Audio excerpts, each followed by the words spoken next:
En el día de hoy estaremos viendo todo lo relacionado a los signos vitales. ¿Qué son los signos vitales? Son los indicadores que nos reflejan el estado fisiológico de los órganos vitales. Los órganos vitales como el cerebro, el corazón, los pulmones. Estos signos vitales reflejan las funciones esenciales del cuerpo.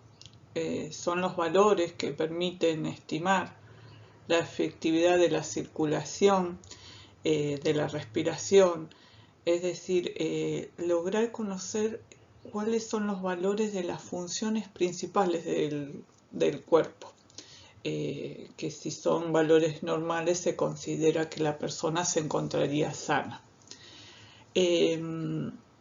Los signos varían de persona a persona y también difieren estos valores de acuerdo a las horas del día, y también pueden de una persona a otra o en determinado momento del día la misma persona puede tener diferentes valores de estos signos vitales.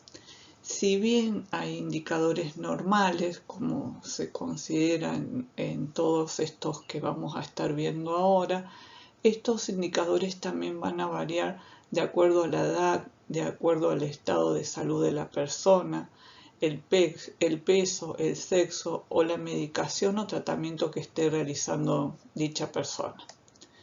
¿Cuáles son los signos vitales? Tenemos la frecuencia cardíaca o el pulso, que está relacionado más que nada con el corazón, la presión o la tensión arterial, la frecuencia respiratoria, la temperatura corporal y la saturación del oxígeno. Ahora vamos a ir desarrollando cada uno de ellos. La frecuencia cardíaca es el número de veces que el corazón se contrae.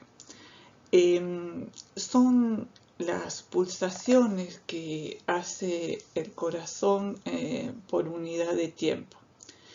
La frecuencia cardíaca normal en reposo oscila entre los 50 y los 100 latidos por minuto.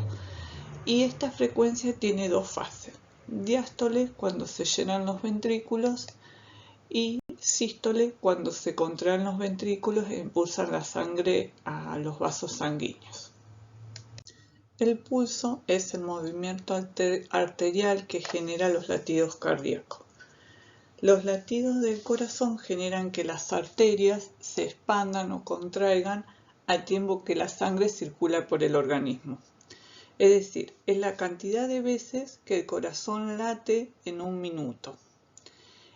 Lo normal sería que fuera entre 60 y 100 pulsaciones por minuto. La frecuencia cardíaca normal de pulsaciones en un minuto oscila entre los 60 a 100 latidos por minuto en una persona adulta, mientras que en un recién nacido puede oscilar entre los 120 y 140 latidos por minuto. Esta frecuencia cardíaca, el pulso, también puede sufrir alteraciones, que por ahí hemos escuchado por ahí lo de la arritmia, lo de la taquicardia. La arritmia es cuando hay modificaciones en el ritmo, la igualdad de irregularidad y frecuencia de las pulsaciones.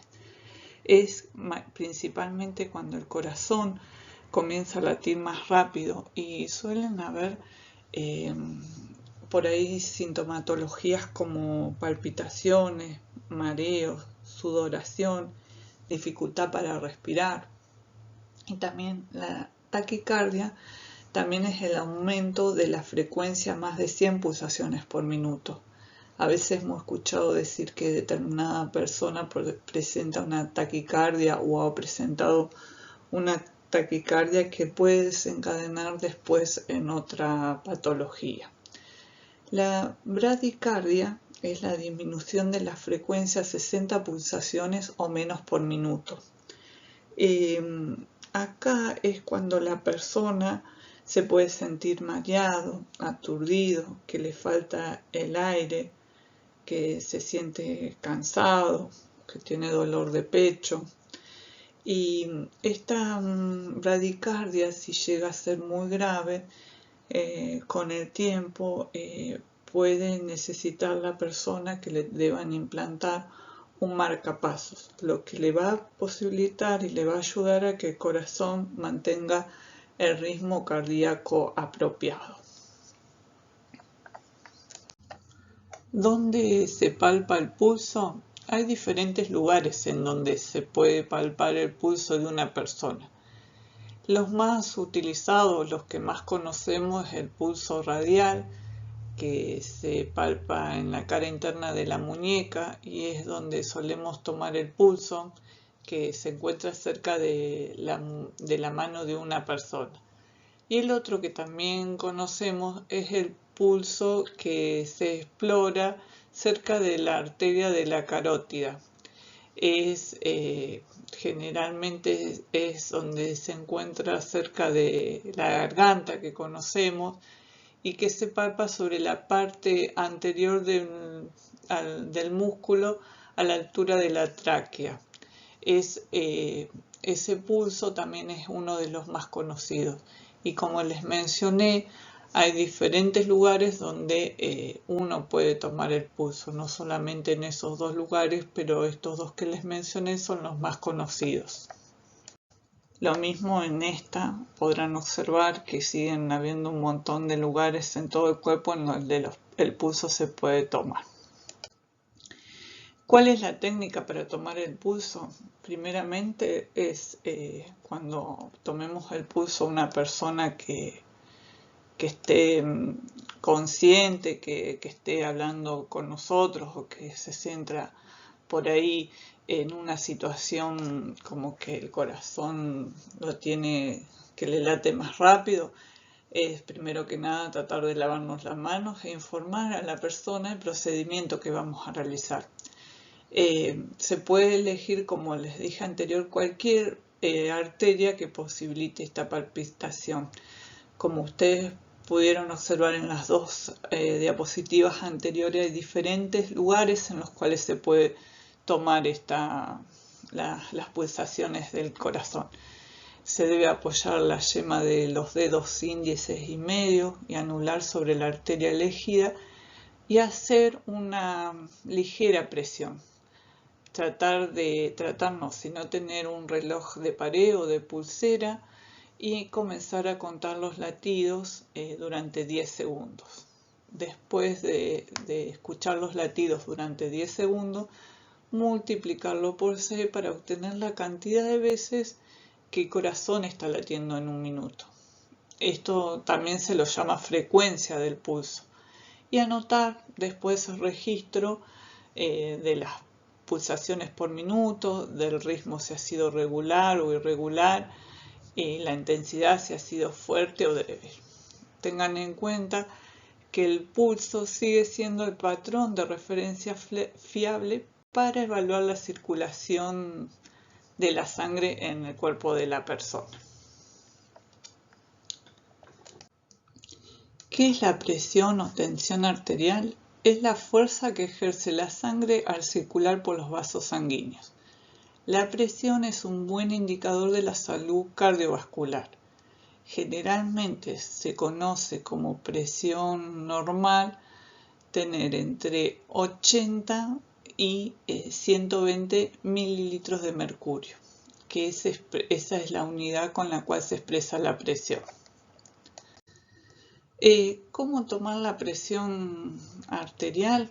Los instrumentos de medición son el manómetro de mercurio y también hoy en día hay muchos productos digitales que funcionan bien y que permiten conocer la presión o tensión arterial de una persona.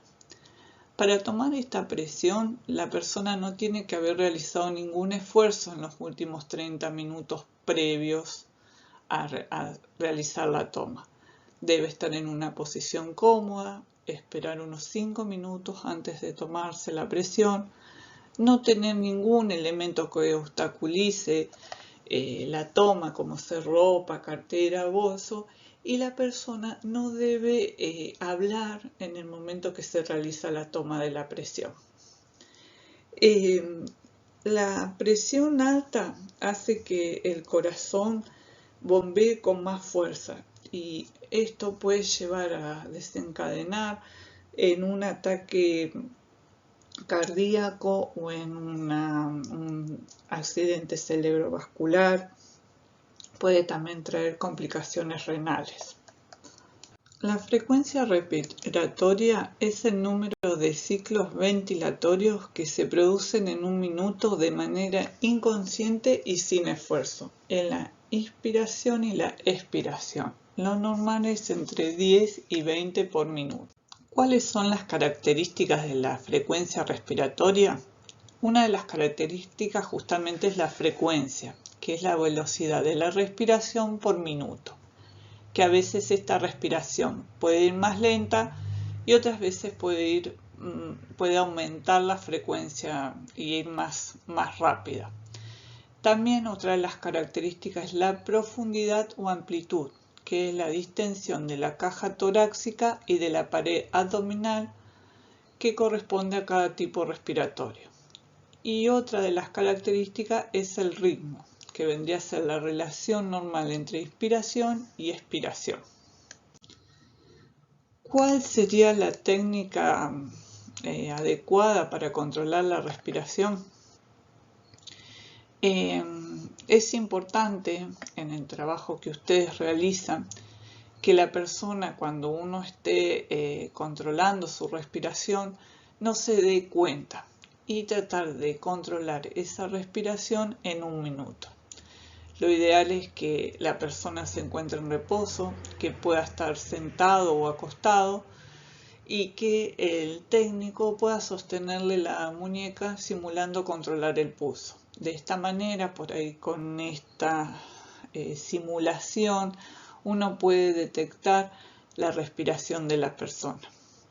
Esto va a evitar por ahí que la respiración de la persona sufra modificaciones y uno pueda saber si el paciente tiene problemas para respirar o si la persona tiene una respiración más acelerada.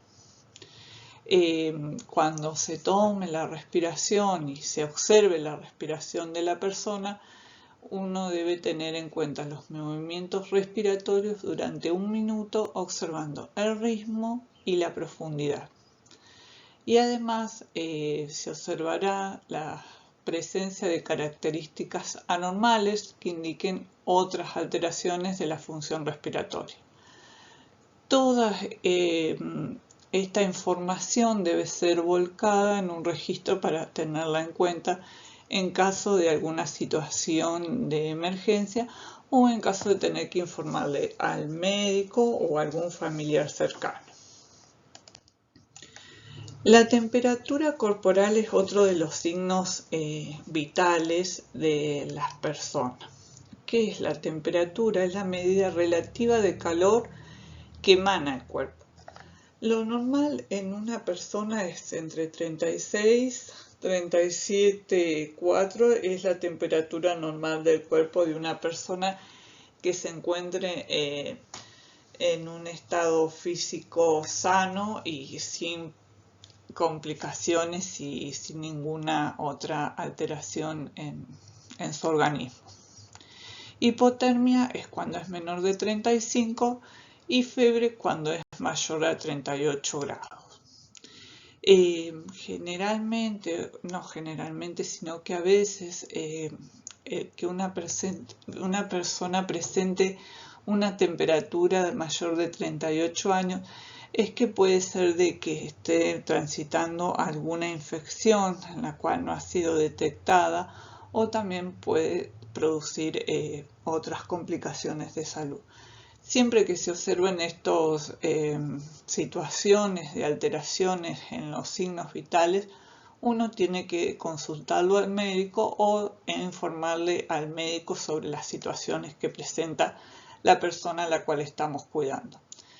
¿Cuáles las técnicas para tomar la temperatura del cuerpo del paciente? Siempre tratemos de higienizarnos las manos con agua y jabón, preparar el material a utilizar, sea un termómetro digital o un termómetro de mercurio, y siempre informar a la persona lo que se va a realizar.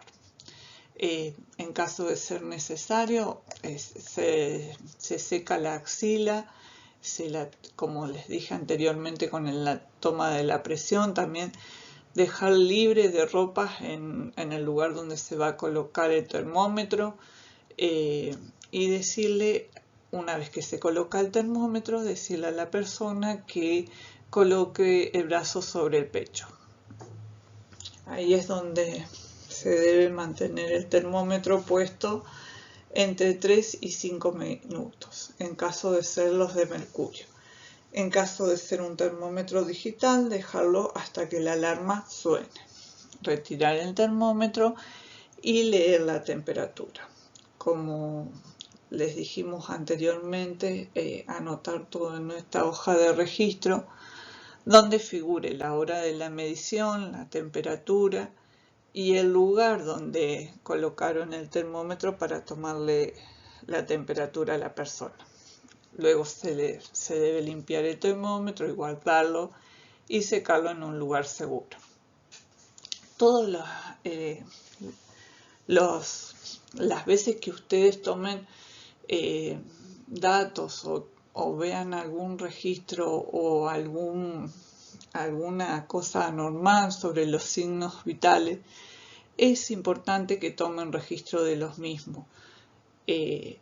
No solamente en la hora que observaron esa modificación del signo vital, sino si ha hecho alguna actividad previa que le ha llevado a tener un desenlace por ahí de que sea producir una anormalidad en el signo vital.